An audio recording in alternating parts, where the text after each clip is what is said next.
Mabher, Şarima, Raynazi, merhaba. Merhaba saygıdeğer halkımız, kıymetli vatandaşlar merhaba. Hepinizi saygıyla selamlıyorum. Kıymetli vatandaşlar, bildiğiniz gibi biz kendi imkanlarımız dahilinde haftada bir, geçen hafta demiştim, yürüttüğümüz faaliyetleri siz çok kıymetli vatandaşlarımıza, halkımıza, soydaşlarımıza, partidaşlarımıza da ayrıca zaten paylaşıyoruz. Şimdi bu geçen hafta demiştim, yoğun bir diplomasi faaliyetleri içerisindeydik. Mümkünse bütün siyasi partilerle hem parlamento içi hem parlamento dışı partilerle bir görüşme taleplerimiz, girişimlerimiz oldu. Bu hafta da devam etti. Bu hafta ilk başta Sayın Cumhurbaşkanı Recep Tayyip Erdoğan Külliye ile görüşme talebimiz oldu. Sayın Cumhurbaşkanı kalemiyle bir ön görüşmemiz oldu. Görüşmemizin özeti taleplerimiz bellidir. Genel olarak ülkede yaşadığımız ekonomik, siyasi, iç ve dış sorunlar yanı sıra biz üzerinde de biz Zazaların dilimizin giderek yok olmakla yüz yüze olduğu bu noktada duyarlılık yaratmak için gerekli girişimlerde, temaslarda bulunuyoruz. Öncelikle bu girişimler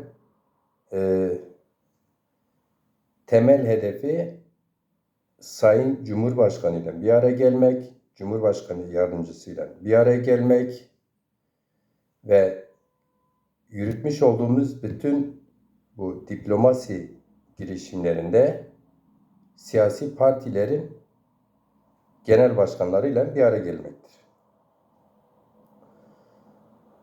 Akibinde yine bu hafta CHP Genel Merkezi ile yine Sayın Özgür Özel'in kalemiyle ön görüşmemiz oldu. Yine Sayın Özgür Özel'e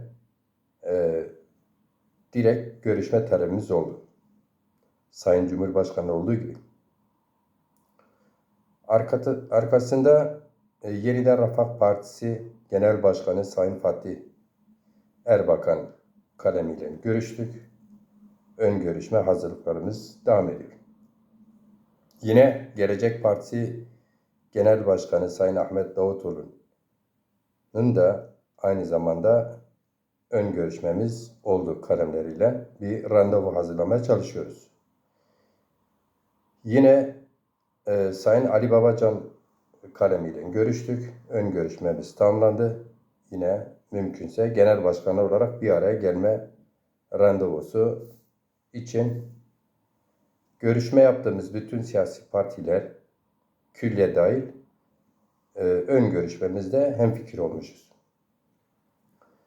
Yine bu çerçevede MHP lideri Sayın Bahçeli'nin iki ayrı kalemiyle ön görüşmemiz oldu.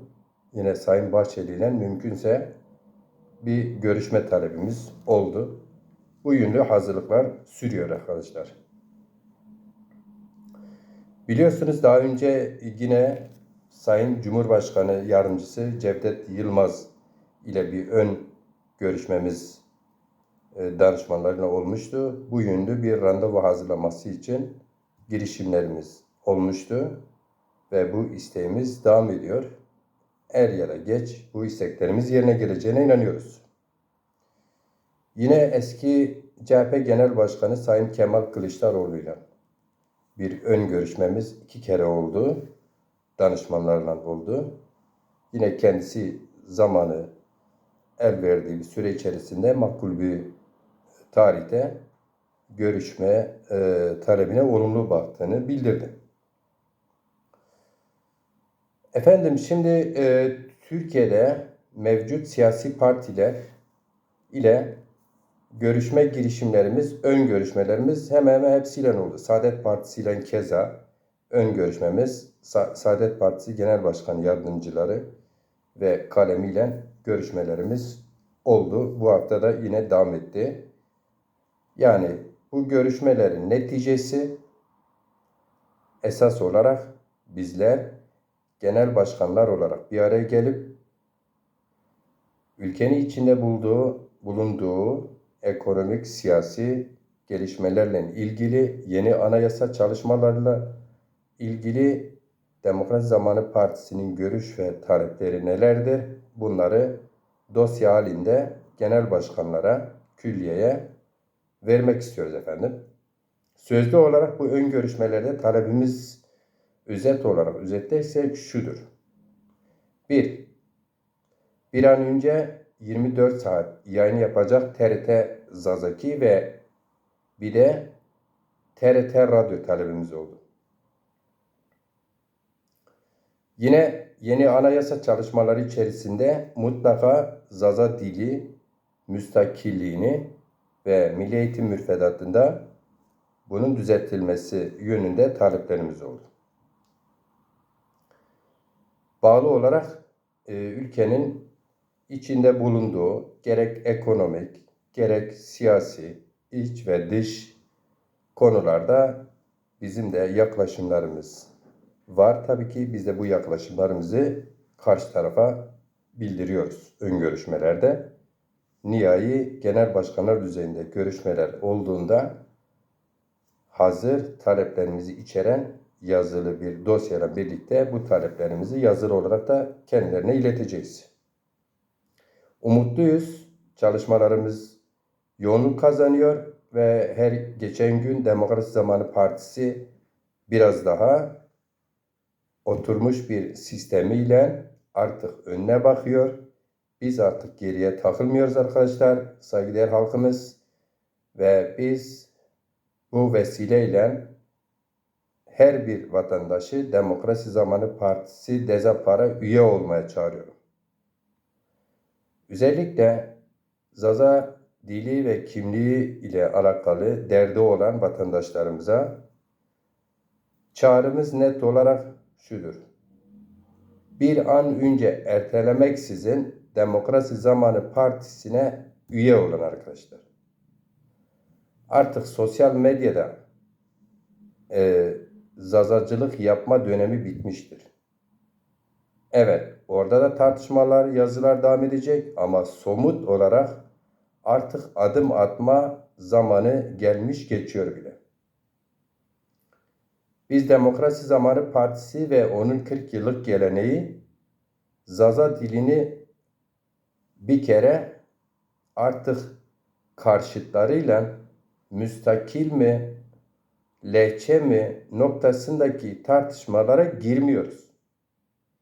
Özellikle sosyal medya belli ağlarda halen bizim soydaşlarımızın sadece bu başlıklarda diğer vatandaşlarla tartışıyor olması yeterli görmüyoruz, yetersizdir. Bir an önce bu tartışmaları siz de bitirin ve adım atın. Derneklerinize üye olun. Demokrasi Zamanı Partisi DEZAPAR'a üye olun. Yani bu tartışmaları sadece sürdürmek, özellikle kimlik bilincinde olan vatandaşların halen bu düşük profilde bu tartışmalara takılı kalmak biz açıkçası yerinde bulmuyoruz. Bunun yerine bir an önce Demokrasi Zamanı Partisi DEZAPAR'a üye olun ve aktif faaliyetlerin içinde olun.